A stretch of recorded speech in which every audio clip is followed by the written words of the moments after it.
ปฐมเวลา 16:30 นาทีได้เกิดมีพายุมักเห็บตกลงมาใส่ 18 บ้าน2เมืองคือเมืองสีโคตรและเมืองนาเซทองซึ่งได้รับผลกระทบต่อตัวเรือนทรัพย์สินพ่อแม่ประชาชนรวมทั้งหมด 7,888 หลังคาเรือนในนั้นเมืองสีโคตรถึง10 บ้านมีเงินคือกระทบ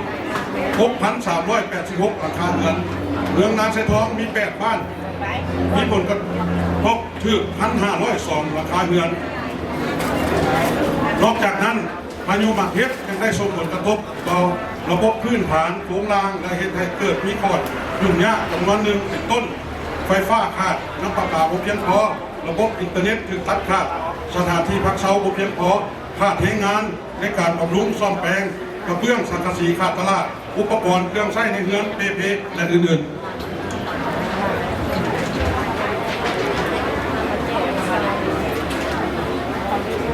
โดยได้ทำการชี้นำอย่างใกล้ชิดจากการนำขั้นสูงโดยสหายเลขาธิการใหญ่ประธานประเทศสหายนายกรัฐมนตรีสหายเลขาคณะบริหารพรรคนครหลวงจันทร์พวกเขาได้สร้างแผนเรียกแบ่งความรับผิดชอบละเอียดระหว่างนครหลวงเมืองบ้านมีพอดลงแก้ไขช่วยพ่อแม่ประชาชนอย่างเป็นระบบซึ่งมาฮอดปัจจุบันปัญหาไฟฟ้าน้ำประปาระบบการสื่อสารอินเทอร์เน็ตพื้นฐานโครงรางแม้ได้รับการแก้ไขสำเร็จโดยพื้นฐาน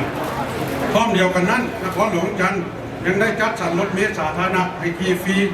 สายทางที่ไปสู่ถนนใหญ่จัดกำลังสาวนุ่มทหารตำรวจลงช่วยเหลือ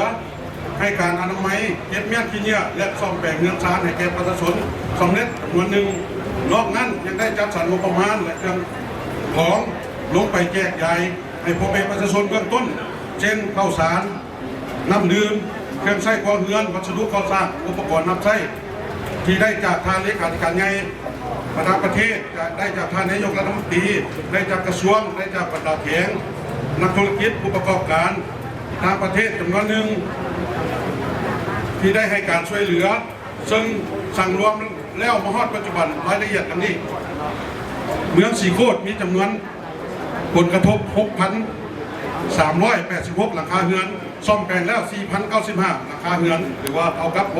64.13% กำลังซ่อมแปลง 1,113 หลังคาเรือนยังบ่ทันซ่อมแปลง 1,160 หลังคาเรือนเมืองนาเซทองถือผลกระทบ 1,502 หลังคาเรือนซ่อมแปลงแล้ว 1,429 หลังคาเรือนเท่ากับ 95.14% ยัง 73 หลังคาเรือนบ่ทันซ่อมแปลงสภาพครอบครัวหรือว่าหลังคาที่พอท่านได้ซ่อมแปลงเป็นเพราะเขายังขาดแรงงานและกับวัสดุมาหนึ่งสั่งรวมการช่วยเหลือจากทุกภาคส่วนตัวเลขแจ้งเบื้องต้นเป็นทั้งหมดสรุปแล้ว19ตื้อ1,500,000 กีบแต่ว่าได้หักแล้ว17ตื้อ21,500 กีบเป็นตัวเลขเงินแจ้งมา13ตื้อ55 ล้านได้หักแล้ว10ตื้อ375 ล้านในนั้นก็มีงบประมาณของนครหลวง2ตื้อจากทาง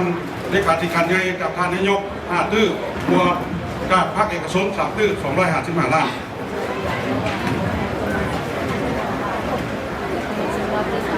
นะครับเป็นวัตถุสิ่งของข้าวสารเครื่องดื่มเครื่องอุปโภคบริโภค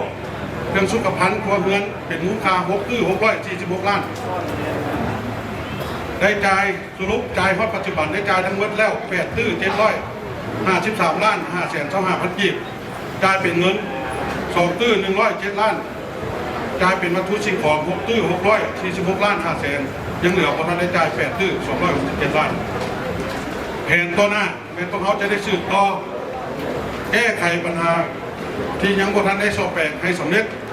แล้วพวกเขามีหน่วยงานประจำอยู่แต่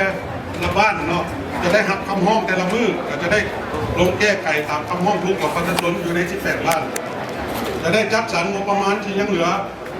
เครื่องอุปโภคที่ได้รับให้ไปฮอดไปถึงประชาชนที่ยังบ่ทันได้รับ